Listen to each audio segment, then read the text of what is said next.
तो hello guys, welcome to NCERT guide. तो आज हम बात करेंगे class 12th human geography chapter 6 secondary activities revision. So let's start. ये रहे आपके की नोट्स। जैसा कि आप स्क्रीन पर देख रहे हैं, ये आपके सेकेंडरी एक्टिविटीज के की नोट्स हैं which is beneficial for your exam point of view in short point. Okay, तो बात करते हैं कि आखिर सेकेंडरी एक्टिविटी है क्या। ठीक, सेकेंडरी एक्टिविटी या वर्क वो है जिसमें एक इंडिविजुअल या कंपनी और इंडस्ट्री रॉ मटेरियल से प्रोडक्ट्स को मैन्युफैक्चर कर रही है, दैट इज सेकेंडरी एक्टिविटी। ठीक, जैसे कि मैंने यहाँ पे आप स्क्रीन पर देख रहे हैं, यहाँ लिखा हुआ है natural resources transforming raw materials into valuable goods. अब क्या ध्यान में रखते हुए, concern with manufacturing process construction and industries. ठीक है, अब जैसे एग्जांपल लेते हैं कि एग्जांपल क्या हो सकते हैं इसके। जैसे कॉटन से क्लोथ बनता है, हम टेक्सटाइल इंडस्ट्री की बात करते हैं। हम आयरन से टूल्स एंड वेपन्स की बनाते हैं। ठीक है, ऐसी चीजें, जैसे सारी छोटी से सारी बड़ी चीजें जो भी मैन्युफैक्चर हो रही हैं, जो भी मैन्युफैक्चर हो रही हैं, वो सब सेकेंडरी एक्टिविटीज के अंदर आएंगी। ओके, मैन्युफैक्चरिंग क्या है? अब अगर ऐसे मैन्युफैक्चर की बात करें तो what is manufacturing? What is manufacturing? अब मैन्युफैक्चरिंग है क्या? अगर हम मैन्युफैक्चरिंग की बात करें, मैन्युफैक्चरिंग और मैन्युफैक्चर मींस मैन्युफैक्चरिंग और manufacture means that it it simply states that raw material converted into products by human beings or machines.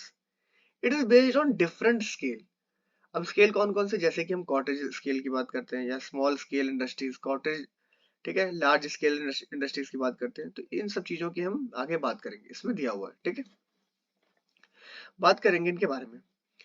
अब क्वेश्चन ये है कि मैन्युफैक्चरिंग इंपॉर्टेंट क्यों है? Why manufacturing is important for us for study और your exam point of view. ठीक है, यहाँ से क्वेश्चन भी बहुत पुट अप होते हैं टर्म वाइज। डिफाइन मैन्युफैक्चरिंग और डिफाइन मैन्युफैक्चरिंग और in the term of secondary activities. ठीक है, क्वेश्चन यहाँ से पूछ सकते हैं या डायरेक्टली पूछ सकते हैं why manufacturing why manufacturing is playing a important role in secondary activities. ठीक है, क्योंकि सेकेंडरी एक्टिविटी का एक ये बहुत इंपॉर्टेंट पॉइंट है मैन्युफैक्चरिंग। ठीक है, so there are some important points for your answer writing on your understanding. ठीक है, देखिए, it is helpful for growth and development. किसमें?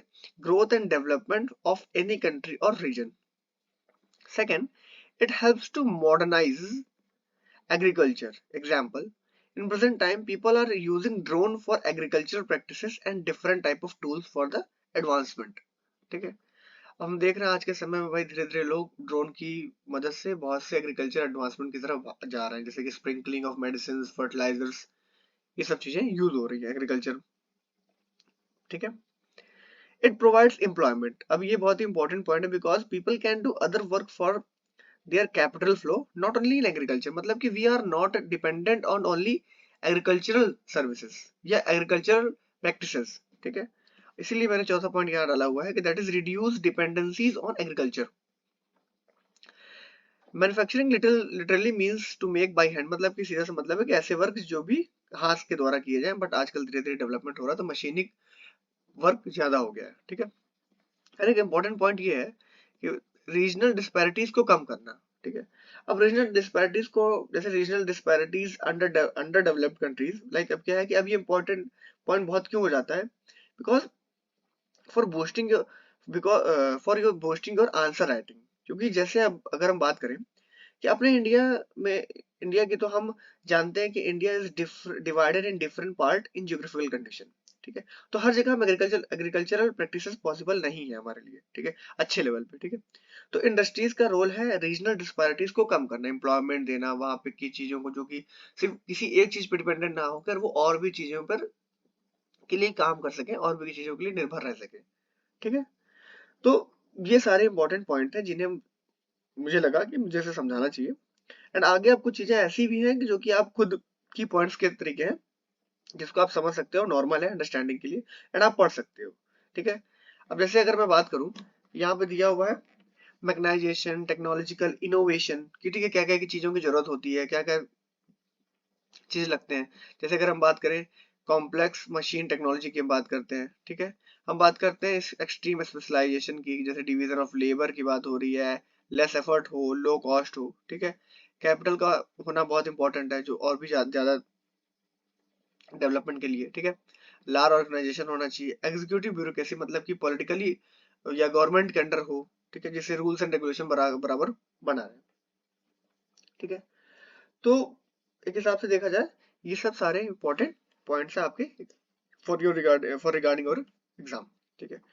ये एक इंपॉर्टेंट टॉपिक है, देखिए जो कि स्क्रीन पर दिख रहा है, that is factors influencing industrial location, because यहाँ से most of the important questions आते हैं जो कि लॉन्ग एंड शॉर्ट टाइप दोनों में रहते हैं, ठीक है। अब जैसे अगर हम बात करें एक्सेस टू मार्केट, मार्केट का होना बहुत इंपॉर्टेंट है, raw material which is very important for industrial location और ओपनिंग ऑफ इंडस्ट्री, ठीक है, गवर्नमेंट पॉलिसी का होना बहुत इंपॉर्टेंट है, एग्लोमरेशन मतलब कि लिंकेज, कोई भी अगर बड़ी इंडस्ट्री अगर खुल रही है तो उसके साथ लिंकेज होना चाहिए किसका, छोटे इंडस्ट्रीज का, ठीक, तो लिंकेज होना बहुत जरूरी है। और हम बात करें access to labour supply, labour is very important key factor for the development of industrial location, ठीक है। एनर्जी रिसोर्सेज होना चाहिए भाई, अगर हमारे पास इलेक्ट्रिसिटी नहीं होगी, पेट्रोलियम नहीं होगा या और अदर इंपॉर्टेंट रिसोर्सेज नहीं होंगे तो हम एक इंडस्ट्री को डेवलप नहीं कर सकते, ठीक है। ट्रांसपोर्टेशन एंड कम्युनिकेशन होना बहुत इंपॉर्टेंट है, क्यों, क्योंकि अगर हम सामान, भाई हम सामान बना रहे हैं और सामान को हमको अपनी मार्केट में अगर डिमांड को फुलफिल करना है तो हमको हमारे लिए ट्रांसपोर्टेशन का होना बहुत अच्छी जरूरी है, और उस ट्रांसपोर्टेशन को वर्क करने के लिए एक अच्छा कम्युनिकेशन लेवल होना जरूरी है, लाइक जैसे हम रोड नेटवर्किंग की बात करते हैं, ठीक है, हम नेटवर्क की बात कर रहे हैं, रेलवेज की बात कर रहे हैं, लैंड में जो है, ठीक है, जैसे कि लैंड में रेलवे, रोड, एयरवेज के थ्रू हमारा कनेक्शन होना बहुत जरूरी है, अच्छा वाटर के थ्रू, ठीक है, इनलैंड वाटरवेज जैसे पढ़ते हैं जो कि आपकी ज्योग्राफी की second book India and economy में है, ठीक है। अब अगर हम बात करें क्लासिफिकेशन ऑफ मैन्युफैक्चरिंग इंडस्ट्रीज की, तो ये आप देखिए यहाँ पे ये बेस्ड है कुछ साइज के ऊपर, कुछ इनपुट्स ऑफ रॉ मटेरियल के ऊपर, साइज जैसे मैंने बताया कि मैं आगे बताऊंगा आपको, तो that is cottage industry and small and scale industry and large scale industry. Cottage industry मतलब कि जिसमें कोई भी एक इंडिविजुअल के द्वारा कोई भी चीज रन हो रही है या फैमिली के द्वारा कुछ ग्रुप मेंबर्स मिलकर रन कर रहे हैं, ठीक है, छोटे पैमाने पे काम होता है। आप देखेंगे बहुत छोटे लोग, जैसे कि अगर हम मार्केट में जाए तो दिया वगैरह मिलती है हमको, मोमबत्ती है, अगरबत्ती है, पेंट ब्रश वगैरह है, ब्रश है, ये सब चीजें छोटे लेवल पे मिलती है, तो ये सब चीजें कॉटन इंडस्ट्री के अंदर आता है, ठीक है। अब स्मॉल स्केल इंडस्ट्रीज लाइक अगर हम इसमें सेमी स्किल लेबर की बात करते हैं, मशीन, कुछ चीजें मशीन के द्वारा इसमें यूज की जाती हैं, ठीक है, रॉ मटेरियल्स का यूज बहुत ज्यादा है, ठीक है। अब लार्ज स्केल आप जान ही रहे हो, ऐसी कंपनीज जो बहुत ही बड़े लेवल पे, लाइक जैसे टाटा है, अडानी ग्रुप है, इंडिया की बात कर रहा हूँ, ठीक है, इन्फोसिस है, that is large scale manufacturing, ठीक है। अब अगर हम बात करें तो industries based on inputs and raw materials, ठीक है, तो यहाँ पे अगर हम बात करें दैट इज एग्रो बेस्ड, ठीक है, second one is mineral based, third one is chemical based, ठीक है, and fourth one is forest based, and fifth one last animal. तो ये सब चीजें आप जानते हो जो कि बुक में बहुत ही इजी लैंग्वेज है, और ये मैंने एक की पॉइंट के थ्रू आपके लिए दिया हुआ ताकि आप इसको रिवीजन अच्छे से कर सको और एग्जाम में चीजें आप बेहतर तरीके से लिख सको, ठीक है। अब अगर हम बात करें ओनरशिप के आधार पे कि ओनरशिप के आधार पे आखिर क्या चीजें इंपॉर्टेंट है, तो ओनरशिप के आधार पे हमने तीन तरह के देखे हैं, like private sector, public sector, ठीक है, एंड ज्वाइंट सेक्टर। प्राइवेट में मतलब कि जो भी प्राइवेट कंपनीज है वो काम करती है, ठीक है, जैसे एग्जांपल यहाँ पे दिया हुआ टिस्को, ठीक है। पब्लिक में गवर्नमेंट के अंदर है, लाइक भिलाई स्टील प्लांट, ठीक है।